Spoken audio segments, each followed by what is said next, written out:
itu suara kita begitu. Misalnya fenomena apa iklan itu penonton pertama dulu kok iklan. Beneran nih, pakai ekspor bebas cuma 5.000, bebas internet dan 6 bulan. Beli kartu perdana Excel bebas sekarang. Otentik. Bebasin diri lo. XL, internet tercepat.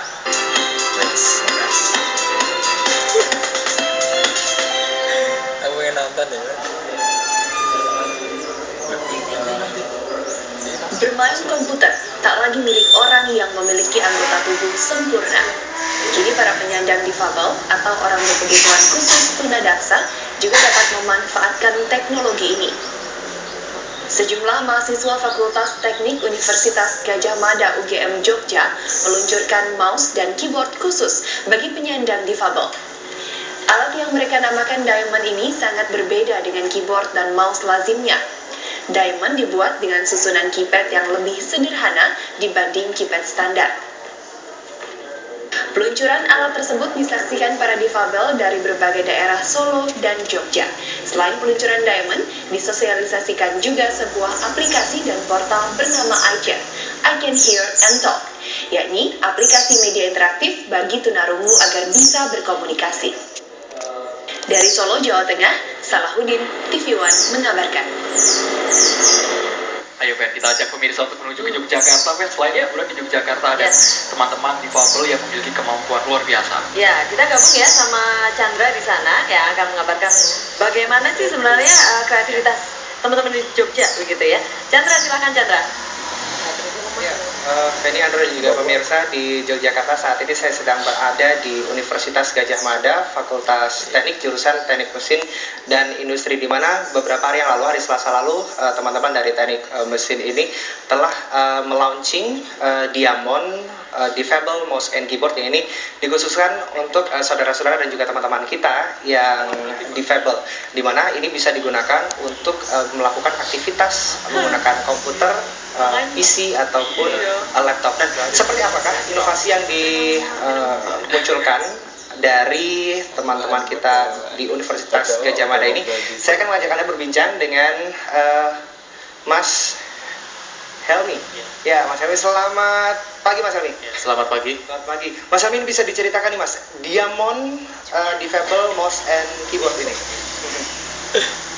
Jadi ini dulu kami rancang untuk mengikuti sebuah kompetisi pada bulan Juli 2011, kompetisinya di Bangkok. Itu nama kompetisinya adalah iCreate 2011. Kemudian kami rancang sebuah perangkat yang saat itu kami fokuskan untuk membantu teman-teman yang berkebutuhan khusus untuk menggunakan komputer, khususnya yang mengalami kekurangan pada bagian tubuh, pada tangan, seperti itu. Kalau Mas Helmi ini sendiri dalam proyek ini sebagai apa nih Mas Helmi?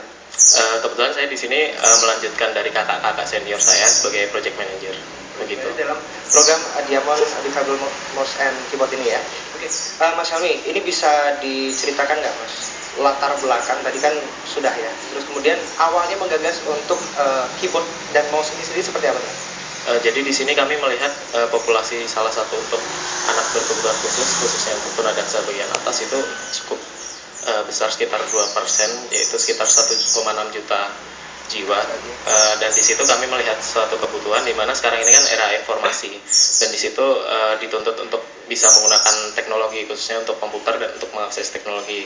Nah, maka dari itu kami waktu itu berempat dalam satu tim merancang ide ini, seperti itu. Oke, Mas. Kemudian apakah ini hanya digunakan untuk mengetik saja? Apakah bisa digunakan untuk melakukan aktivitas yang lainnya seperti menggunakan internet dan lain sebagainya seperti itu? Ya, tentunya bisa seperti itu. Jadi selain untuk difokuskan untuk mengetik, di sini juga bisa untuk mengakses internet dan aplikasi lainnya. Oke, kita bisa menunjukkan pemirsa seperti apa aktivitas yang dilakukan oleh teman kita. Kalau kali ini akan diperagakan oleh Mas Eko. Mas Eko ya. Kalau Mas Helmi, ini Mas Eko dari mana nih? Kalau Mas Eko? Dari Yayasan Yakub. Oh, Yayasan Yakub. Oke. Nah, ini pemirsa, Mas Eko sedang melakukan aktivitas, yang dibantu oleh teman-teman tim ini untuk menuliskan tulisannya. Oke, akan dibantu sebentar nih. Selamat pagi pemirsa TV One. Oke. Nah, ini kita bisa lihat langsung di bawah meja ini ada Diamond Difabel Mouse and Keyboard, dan ini digunakan seperti apa Mas? Bisa dijelaskan ini ada alat besar seperti ini seperti apa nih Mas?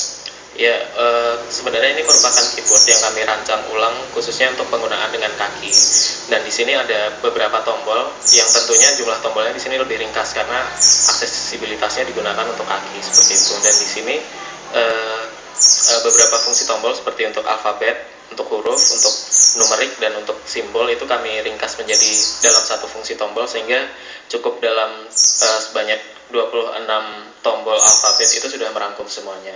Dan ditambah beberapa tombol lainnya seperti delete, enter, mode untuk berganti mode, kemudian tombol shift, control, dan tab begitu. Oke, Mas Helmi bisa diceritakan di sini ada beberapa edisi boleh dibilang seperti itu ya. Nah ini ada beberapa penyempurnaan nih Mas yang sudah dilakukan dari Mas Helmi dan kawan-kawan di UGM ini. Iya. Jadi ini dulu pada awalnya kami merancang untuk kompetisi itu perangkatnya terdiri dari dua perangkat yang mana untuk keyboard dan mouse-nya itu terpisah. Kemudian kami lakukan perbaikan terus-menerus dengan melakukan percobaan juga bersama dengan Mas Eko ini juga. Kemudian dari situ kami improve untuk perangkat ini sehingga dihasilkan beberapa rancangan, dan ini merupakan rancangan yang kedua untuk yang ini. Kemudian untuk yang digunakan pada saat ini merupakan rancangan ketiga. Nah, kita bisa lihat pemirsa ini rancangan kedua. Nah, rancangan kedua ini tidak sebanyak tombolnya, tidak sebanyak yang penyempurnaan terakhir ini ya. Nah, ini seperti apa nih Mas? Jadi untuk rancangan kedua ini kami kemarin masih seperti pada rancangan pertama untuk tombol yang digunakan itu menggunakan sistem alfabetik seperti pada handphone seperti itu. Jadi, seperti satu itu A, B, dan C seperti dan seterusnya gitu ya? Ya benar. Nah, kemudian yang kami improve di sini adalah untuk touchpad. Pada mouse yang sebelumnya itu merupakan perangkat yang terpisah. Kemudian di sini kami satukan. Namun untuk rancangan hurufnya masih tetap alfanumerik. Kemudian untuk yang rancangan ketiga itu kami mendapat masukan dari Mas Eko dan teman-teman yang lain, itu kami ubah untuk menggunakan sistem QWERTY gitu. Nah, kemudian tadi kan sempat dibilang menggunakan control, shift, tab, dan lain sebagainya. Dan ini fungsi dasarnya seperti apa nih Mas? Jadi fungsi dasar untuk beberapa tombol fungsi lainnya seperti kontrol itu bisa digunakan untuk shortcut seperti misalkan kontrol V untuk paste, kontrol J untuk copy dan lain sebagainya. Kemudian untuk berganti mode dari fungsi alfabetis ke numerik ke simbol dan ke navigasi itu dengan tombol mode gitu. Sedangkan tombol lainnya berfungsi seperti tombol biasa. Nah, ini seperti apa Mas? Apakah ini akan lebih membantu? Apakah fungsi lain dari keyboard ini akan bisa digunakan sebaik apa saja nih Mas? Ya, jadi harapan dari kami sebagai tim di sini memang merancang alat ini memang untuk supaya nanti bisa membantu aktivitas teman-teman yang berkebutuhan khusus seperti itu. Oke, baik. Nah pemirsa, saya akan ajak Anda untuk berbicara dengan Mas Eko. Nah ini adalah teman kita yang mengalami tunadaksa yang sedang menggunakan Diamond Difabel Mouse and Keyboard ini. Selamat pagi Mas Eko. Pagi. Mas Eko ini sedang melakukan apa nih Mas?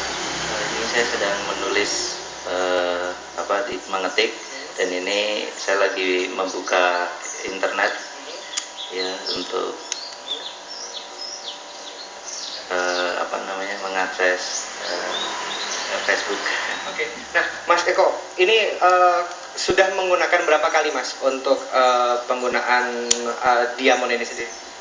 Untuk menggunakan keyboard ini saya udah 3 kali ini. Jadi awal pertama pembuatan itu teman-teman mengadakan uji coba, dan setelah diuji coba ada beberapa kekurangan, dan setelah itu tahap kedua disempurnakan, dan tahap ketiga launching yang kemarin di Solo, dan di situ saya mencoba dan sudah sangat baik gitu ya. Oke. Kalau kekurangannya saya bisa tanya sedikit, kekurangan dari ini apa kemarin yang sebelum disempurnakan ini? Ya, kalau kekurangannya waktu kemarin itu lebih ke cara mengaksesnya menggunakannya, karena kalau yang pertama itu cara operasionalnya itu seperti pakai handphone gitu berarti, jadi rada kesulitan untuk mindsetnya gitu, harus double gitu. Dan ya itu kemarin sudah saya sampaikan kepada teman-teman dari UGM, dan itu sekarang dibuat berbeda untuk yang ini. Iya. Baik, berarti sudah disempurnakan ini ya. Oke, baik, terima kasih Mas Eko dan juga terima kasih Mas Helmi. Dan pemirsa, itu dia inovasi yang dilakukan oleh teman-teman kita dari Fakultas Teknik jurusan Teknik Mesin dan Industri yang menemukan sebuah keyboard dengan untuk teman-teman kita yang berkebutuhan khusus difabel, yang mana ini bisa digunakan untuk mengakses dan juga digunakan untuk perangkat teknologi komputer seperti itu. Baik, kita kembali ke Jakarta. Terima kasih Chandra dari Jogja. Luar biasa ya kreativitas teman-teman Jogja. Keterbatasan ada sebuah karya, Peng. Ya, dan bisa bermanfaat ya bagi orang lain. Ya. Kita nanti masih akan kembali di Apa Kabar Indonesia setelah jeda berikut ini.